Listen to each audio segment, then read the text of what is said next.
izskatās, ja, un ar šo ierīci mēs varam notestēt, pievienojot pie datora, ja, un pie cilvēka mēs varam notestēt visu organismu iekšējo darbību.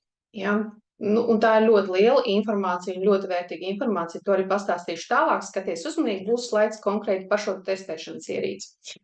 Otra ļoti unikāla revolucionāra ierīce ir šī terapijas ierīce. Ja, piemēram, šī ierīce jau ir, teiksim, rietumu medicīnā, viņu izmanto jau vairāk nekā 25 gadus, ja, tad tā jau tāda, kā saka, lieta, kas ir zināma, tāda mājās lietošanai šāda veida testēšanas ierīce pieejama tikai pēdējos 6-7 gadus, ja, līdz ar to pirms tam parastam cilvēkam tas nebija pieejams mājās lietošanai. Ja, tas ir ļoti, ļoti revolucionāri.